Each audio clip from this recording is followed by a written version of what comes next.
Hello, this is Dragon. Welcome to episode 9 of the Elden Ring series. This chapter carries us into the shadow of the Erdtree, a place born from what was lost and what refuses to die.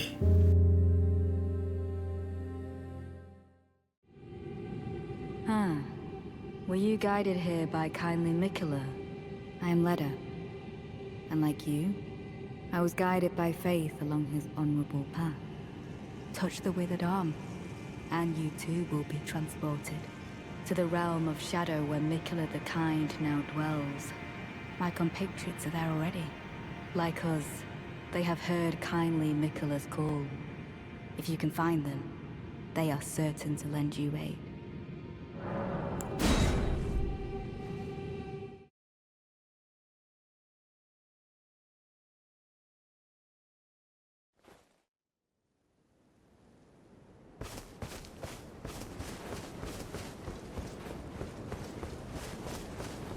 This path here shows you the entrance to Graveside Plains. Such a beautiful area once you finally step through. I took a moment just to soak the beauty in. It was something kind of marvelous and unforgettable at the moment.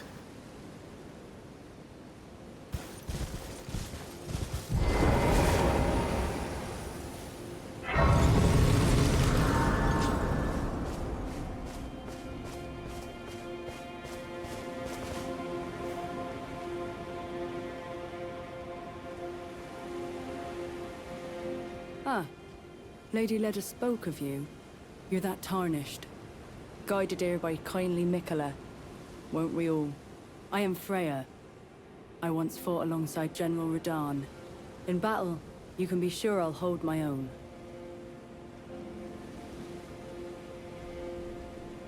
Oh, another thing. Did you speak to our dour little friend? If you've yet to do so, have him give you a map of the Cross's whereabouts. You'll find more of them dotted about these lands. They are Miquella the Kind's footprints. Fie, another. Treading the heels of Miquella. Then, as that woman would surely say, we are in our purposes well aligned. But understand, your kind are not forgiven. The Erdtree is my people's enemy. By Marika long betrayed, set aflame. I believe Miquella's apologies when he says our delivery will come, but never will I see your kind as worthy. And yet my oath I cannot overlook. If Miquella it is whom you would seek, then comrade, allow me to give you this. These are the sites of the crosses I found. I urge you, follow after Miquella. As long as you abide by his footfalls, you will be no enemy to me. In battle, you can be sure I'll hold my own. You must be the Tarnished. I am Ansbach. Formerly in service to Lord Moog, but now, like you, another soul guided by kindly Miquella. I'm hardly the steady hand I once was. My fighting days are far behind me, which is why I have chosen to dedicate myself to investigation, to discern tender Miquella's ultimate purpose. I'd rather not volunteer service to a new master unless I know that I can be of use. May I request a service of you? 6 crosses identical to this one have been discovered in these lands. They are akin to tender Miquella's footprints, or gravestones, which mark what he's left behind. If you discover any more crosses, be certain to tell me. I presume you, too, are keen to know just what kind Miquella is doing here. If you discover any, be certain to tell. I presume you, too, are righteous Tarnished. What brings you here? Oh, you must mean Samor. Samor is a kind and stalwart ally. He provisions our little outfit. Samor traffics with the Forager brood, his brethren, who collect supplies from all corners of the land. No doubt they find inspiration in his many virtues. These are not your foes, Tarnished. Should you spot any Forager brood, Be sure to mind your manners. This isn't the Renala we remember. The Scholar Queen, the mother of rebirth. She's gone. What stands here is her echo, fractured by time and obsession. The twin moons above aren't symbols of power, they're mirrors.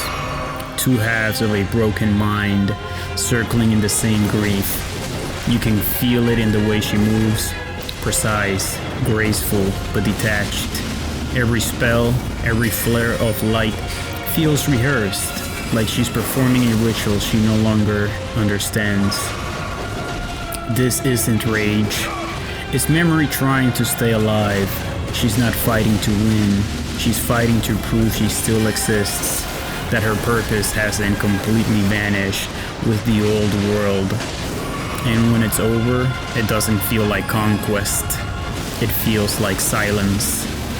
The kind that comes when a dream gives out.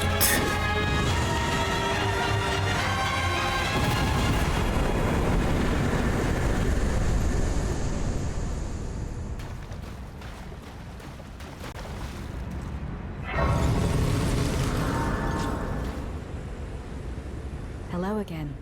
Did you meet my compatriots? They're quite the congregation, from places as far and wide as you can imagine. Doubtless it'd have all come to blows at first glance, were it not for the charm kindly Miquella put upon us. This is what allows us to serve together, the work of a living god. Wondering about the horn scent, are you? True enough. In any other circumstance, he'd be at our throats. Long ago, Queen Marika commanded Sir Mesmer to purge the Tower folk, a cleansing by fire. It's no wonder the Hornsent holds the Erdtree in contempt. That aside, man is by nature a creature of conquest, and in this regard, the Tower folk are no different. They were never saints. They just happened to be on the losing side of a war, but it's still a wretched shame.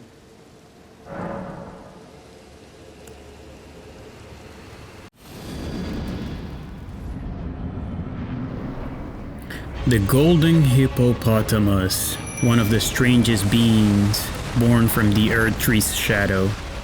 It doesn't look like divinity, but that's the point. This is what the sacred becomes when it loses direction.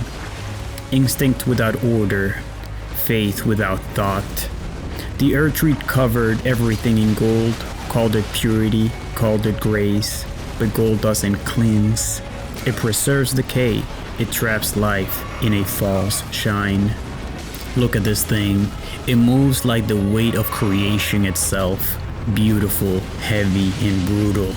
Every sound, every stomp feels like the body of a god remembering it was once an animal. You can almost sense intelligence under the rage. A trapped consciousness trying to break through centuries of divine conditioning. This is the Erdtree's legacy. No light, no mercy, but excess. When gods run out of meaning, they turn their image into monuments. And the monuments start to eat the living. The golden hippopotamus isn't a guardian. Is the monument itself alive? Just long enough to remind us what holiness cost. There's no malice in it. Just inertia, a creature that keeps moving because it doesn't know how to stop. And when it falls apart, it's not victory, it's revelation that even the divine can drown in its own perfection.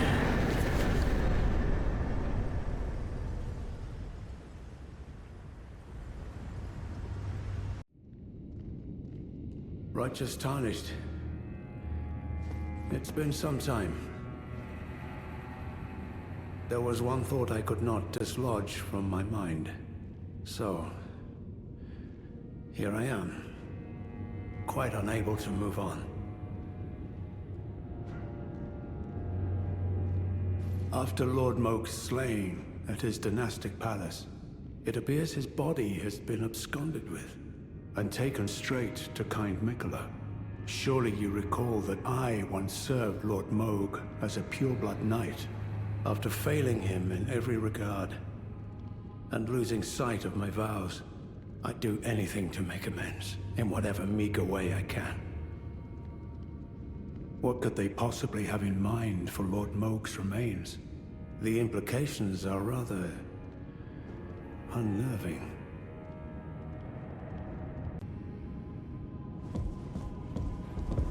Oh, I know. I'm afraid I'm busy.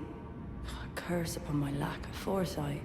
I should have asked Ansbach to impart his knowledge when I had the chance. Well, what's this?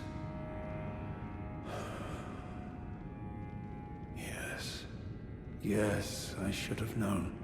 Even the truth was itself mere folly. As if using Lord Moog to gain entrance to the Land of Shadow were not enough, he plans to use his corpse as the vessel of his king consort. He has forsaken Lord Moog's soul. He desires only his empty shell. It beggars belief, but I'm afraid Tender Mikula fails to grasp the humiliation implied by this act.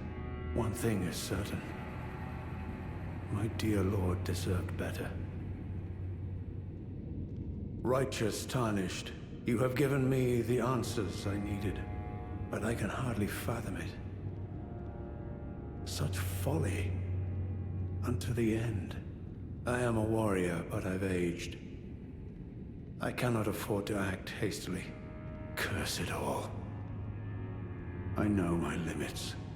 I could spend the rest of my life honing my craft, and still that creature would be out of my blade's reach. The absolute folly of it all. Freya, by the gods. She must be feeling the need to reaffirm her allegiance before she heads to war. A true Redmane she is, hardly troubled by the rot. Righteous Tarnished, could you please give this to Freya? Thanks to you, she too will have the answer she requires. Yes. I can see her barreling into the fray right now.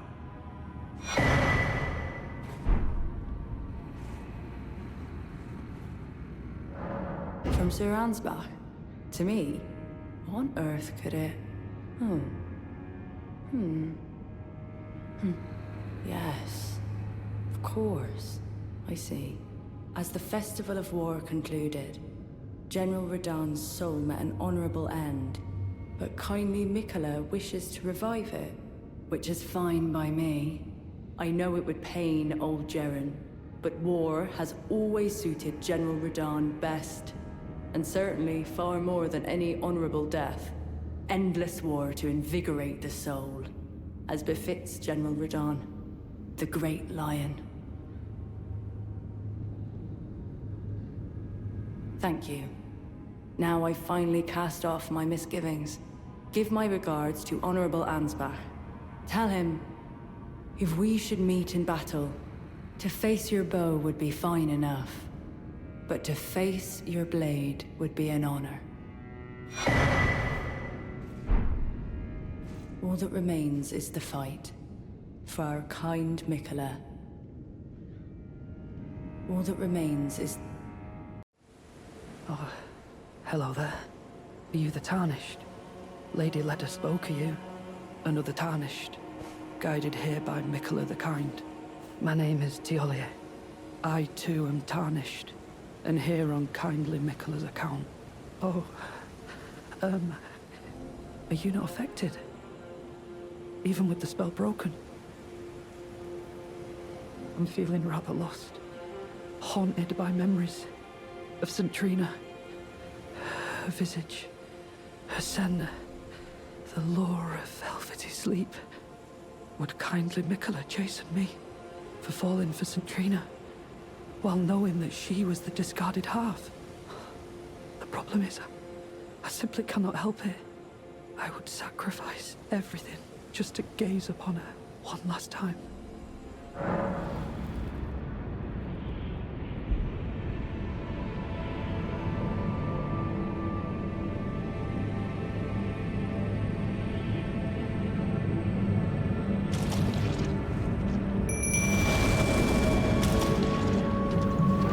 The putrescent knight, another relic swallowed by rot. You can see what's left of his honor, the way he still carries himself through the decay. This isn't chaos, it's memory, wearing a corpse-like armor. Once, this might have been a proud warrior, bound to grace, to oath, to some golden purpose. But the Erdtree doesn't protect its servants. It preserves them long after they should have been allowed to rest. The result isn't immortality, it's imprisonment. Everything about this fight feels wrong. The way he slides, the fluid motions turn grotesque, the elegance twisted by disease. The rot doesn't erase the knight, it fuses with him, a body and purpose that can't separate anymore. Even his attacks feel like a ritual, the reflex of a duty surviving long after the soul's gone. This is the other side of faith, not glory, not salvation, just endless service to something that no longer remembers your name. You don't destroy him, you complete him, because beneath all that decay, he's been fighting for one thing, an ending.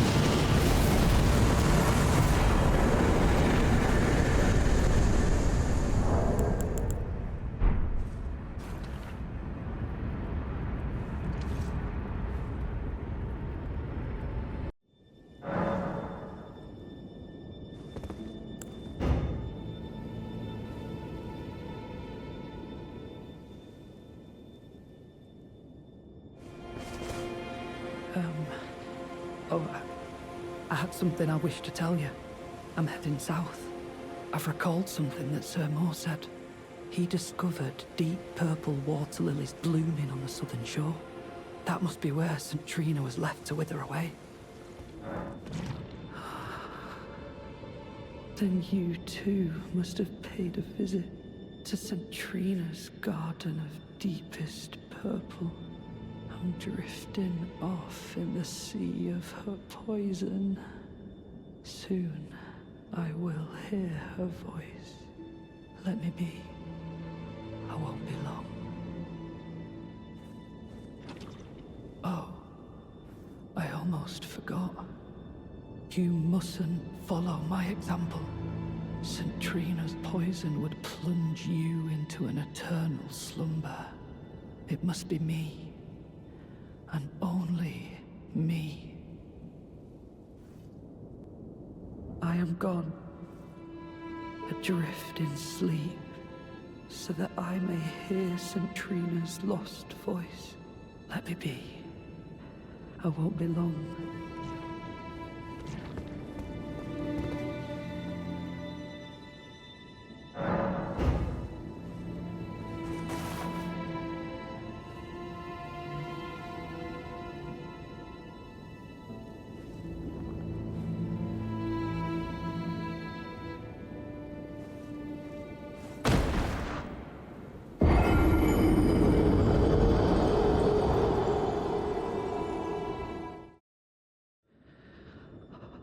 Grant me more of your poison, that I might drift further into sleep.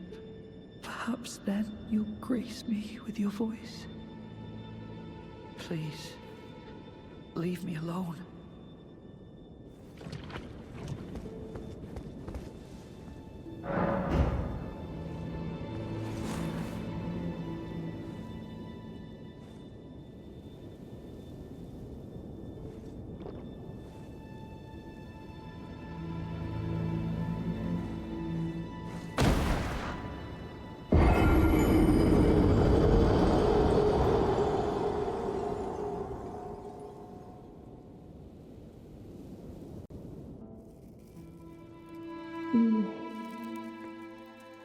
Mikhail, stop.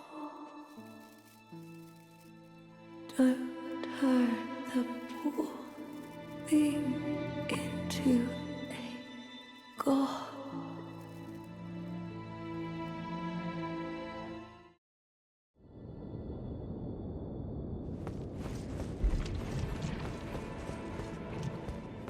please. Leave me alone. I'll thank you not to lie to me. I am the chosen, not you. Only I can doze off in the sea of St. Trina. Why would you hear her voice when I cannot? If you should utter these cruel untruths to me again, I won't be held responsible for my actions. Please, enough. I cannot believe your cheek. And I will stand for it no longer. I will never forgive you.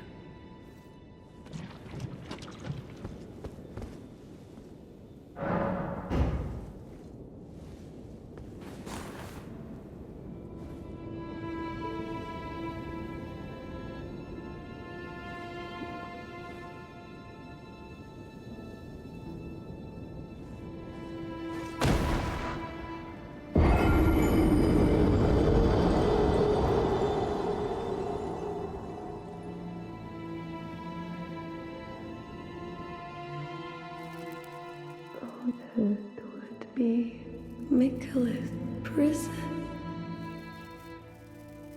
A caged divinity is beyond saving.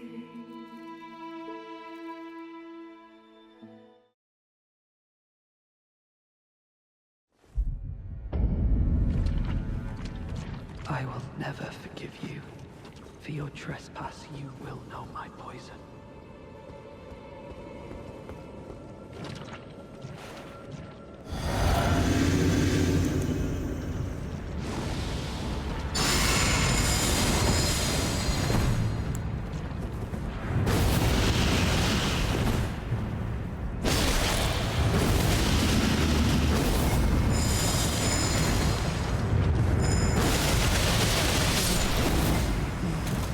Such strength for what?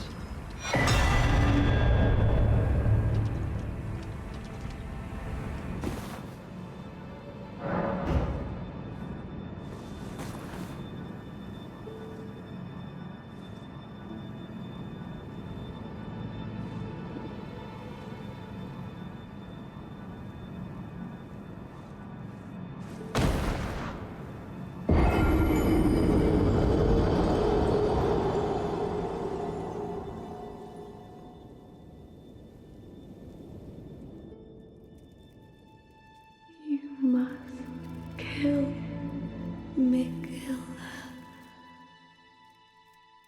Grant him forgiveness.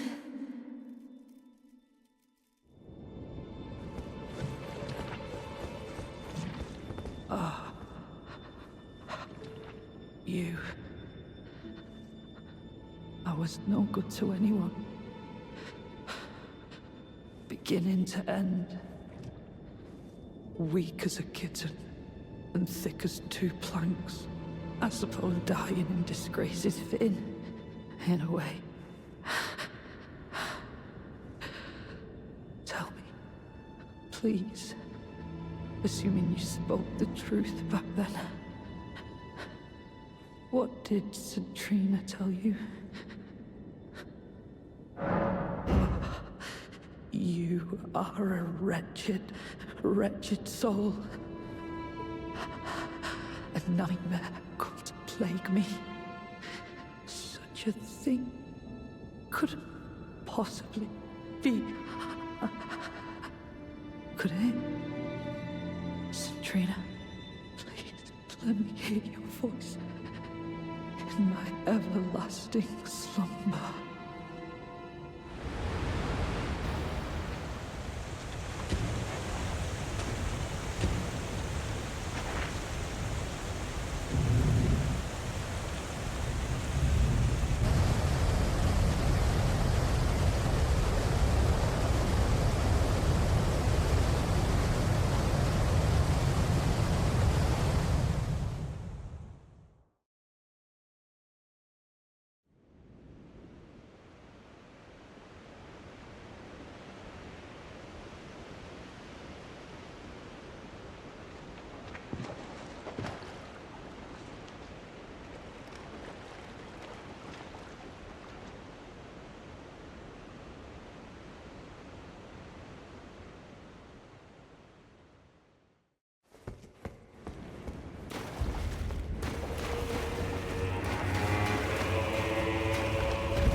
jury, the Elder Inquisitor, not a zealot, not a knight, but something worse, conviction without conscience. You can see it in the way he moves, calm, methodical, efficient. There is no anger here, only belief. He is a reminder that in the lands between, cruelty isn't chaos, it's structure. The Erdtree's order needed men like this to keep it pure, to burn away what didn't fit the doctrine. But that kind of faith always turns inward. Eventually the Inquisitor becomes the heretic. Every strike, every deliberate motion feels like judgment, but there is no truth left to defend. What he's really protecting is the idea that his suffering still has meaning. When he falls apart, it isn't redemption, it's irony. The executioner finally meets a silence he can't interrogate.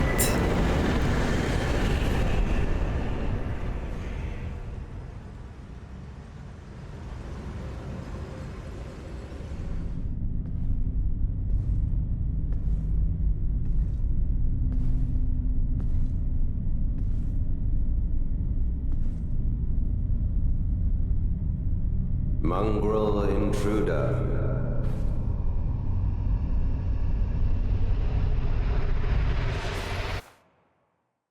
That tarnished, it seemeth.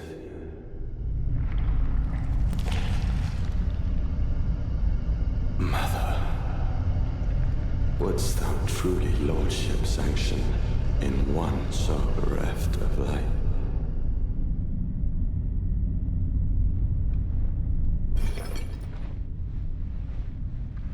Yet, my purpose standeth unchanged.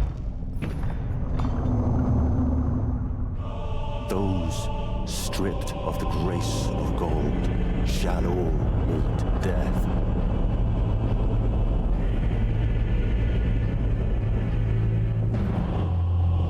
In the embrace of Christmas flame.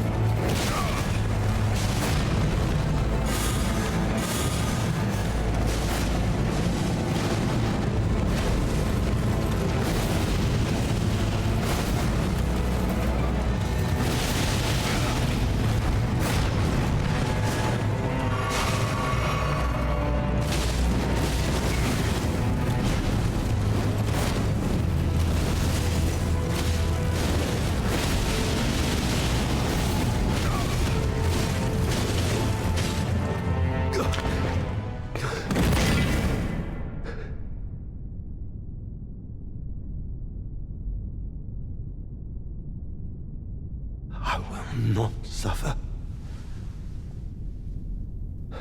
Our Lord, devoid of light.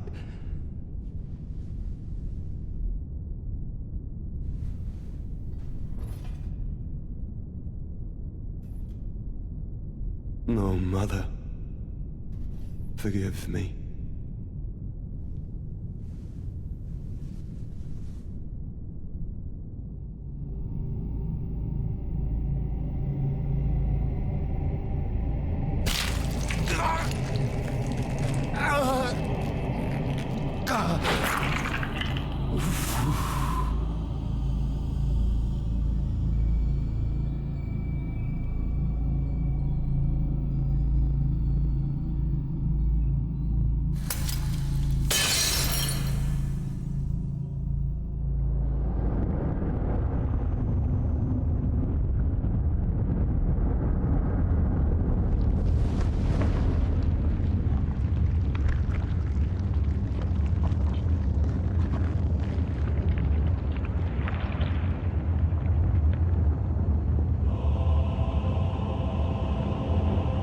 Soon tarnished.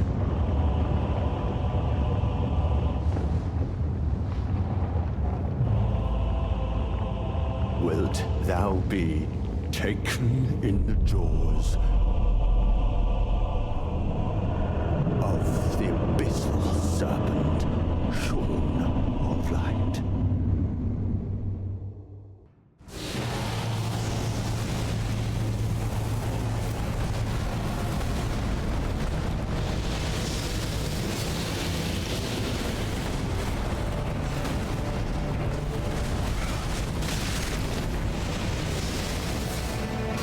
Once, there was a son the gods refused to name. His flame was born beneath their golden roots, unblessed and unseen. Where others basked in the Erdtree's light, he burned in its shadow.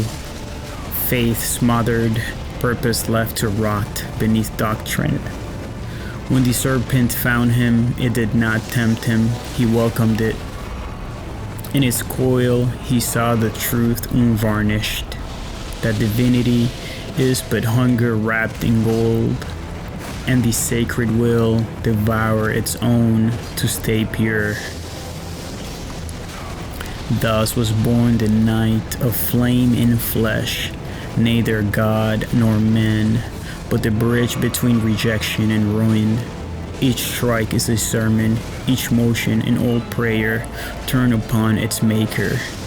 And when he falls, the flame lingers, a stubborn spark in the ash, for fire remembers what light denies.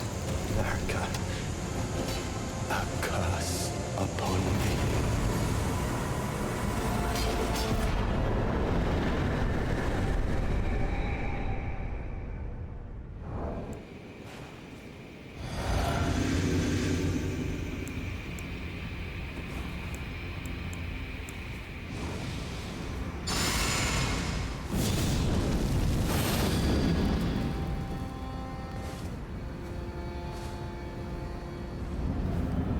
Once she was grace incarnate, the saint who sang beneath the Erdtree's roots.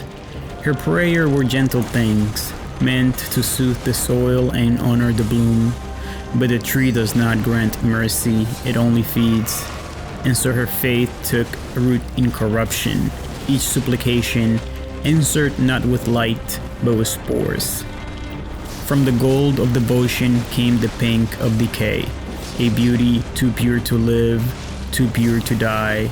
The bud upon her crown is not a gift, it is an open wound.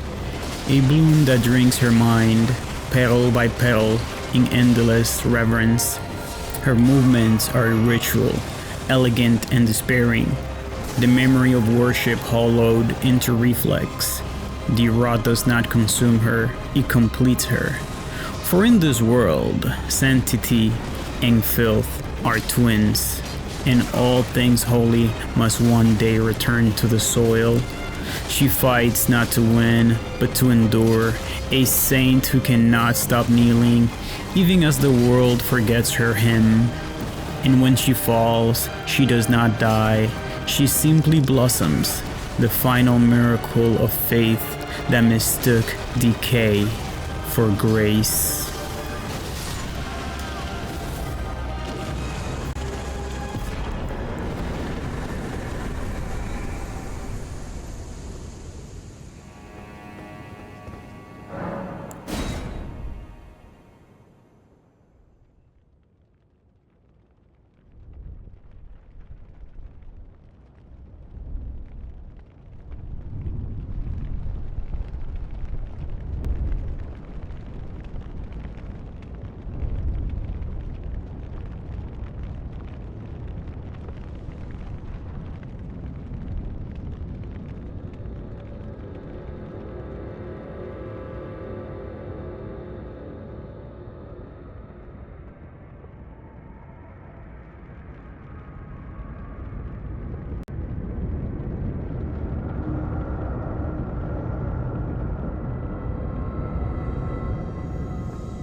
kindly Mikula, was it? The Erdtree was leading you all along, so that you might ascend to lordship. Why come to these lands to begin with? I suppose it must be what His Eminence, or perhaps the Erdtree desired all along. The clashing of the favored lords, such that one would prevail. So be it. If you insist upon facing Mikula the Kind, then I will run you through whoever you might be. Don't tarry now.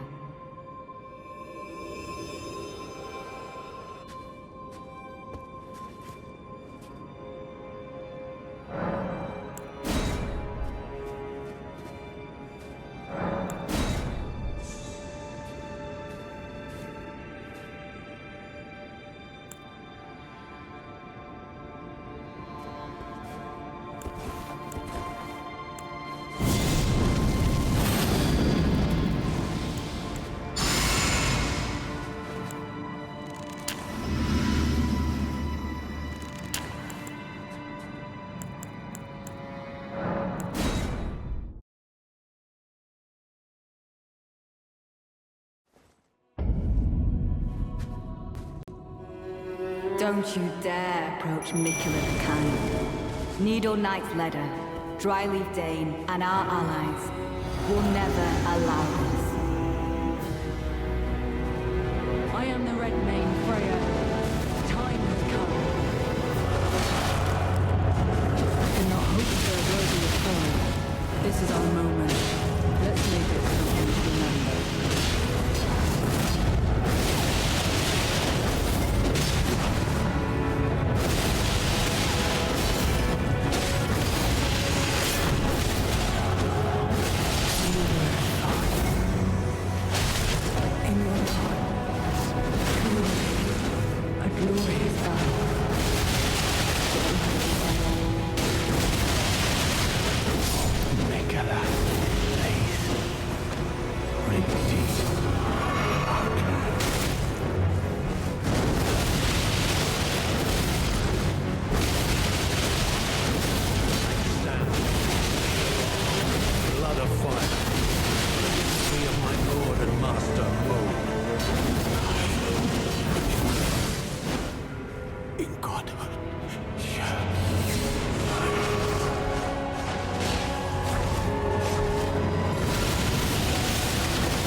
Righteous Tarnished. That was an astounding battle, to be sure. Now I suppose this leaves only one. But in truth, I cannot calm my quivering. Challenging a god is no small matter.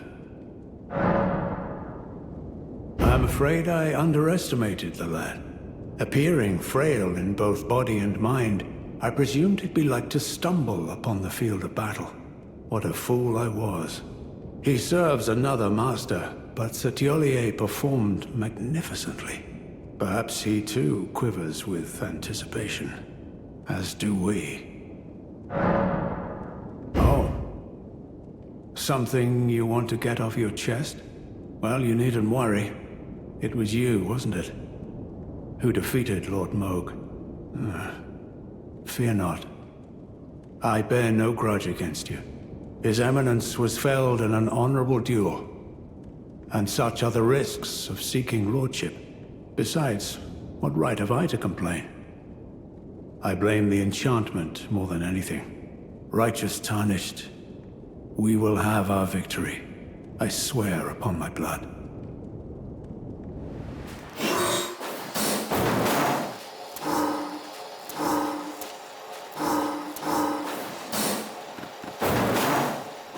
My loyal blade and champion of the festival.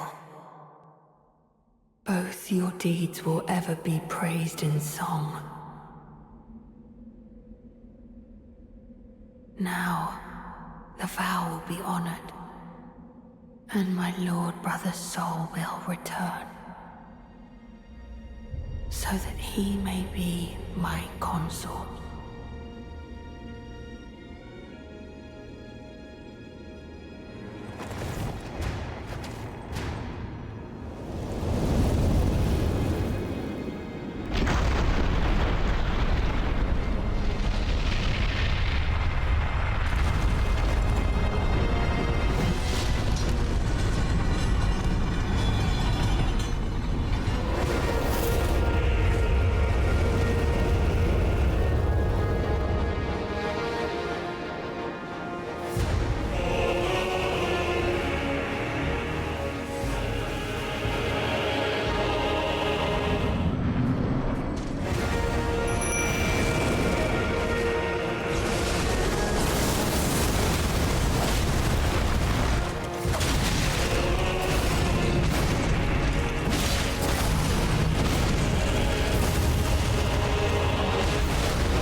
Lord brother,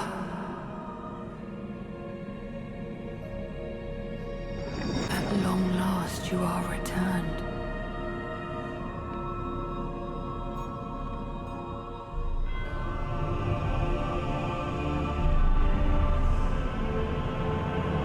Tarnished one,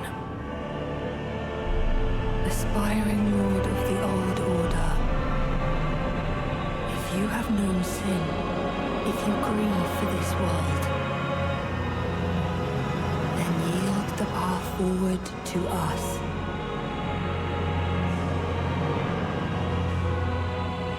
To I, Nicola, and my promised consort, Radahn.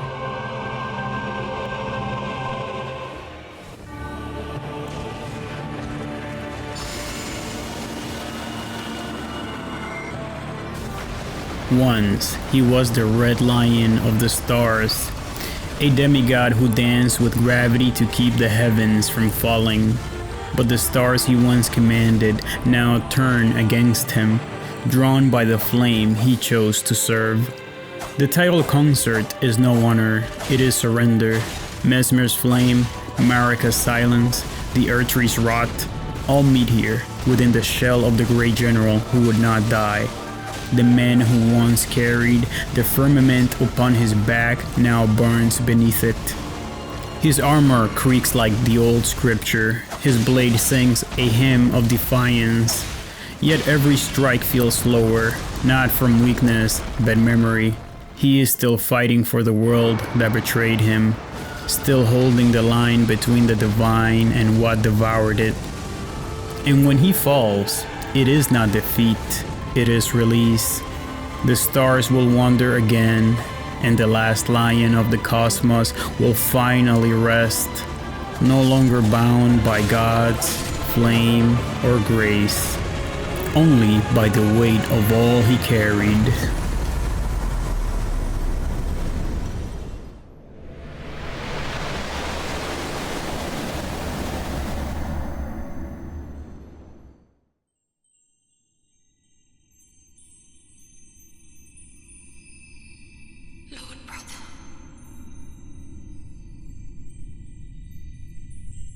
I'm going to be a god.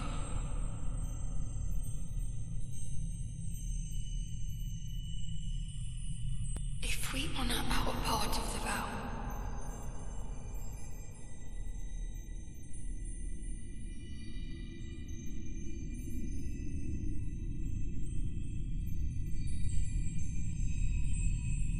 promise me you'll be my consort.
Lord of frenzied flame.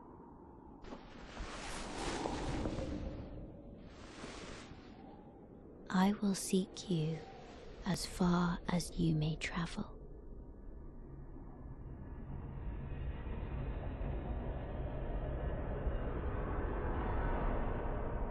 To deliver you what is yours. Destined death.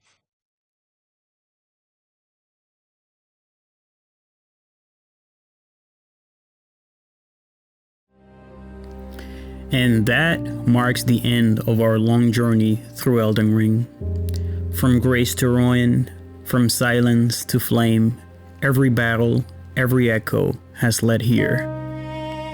It's been an odyssey through beauty, brutality, and the kind of design that feels alive long after you put the controller down. But this isn't the end. The story, the world, and everything it left behind, they still need to be understood. So stay tuned for Elden Ring, the definitive review and final verdict. A reflection on what this game truly is and what it leaves behind. Until then, this is Dragon. Thank you for walking this path with me. I'll see you in the review.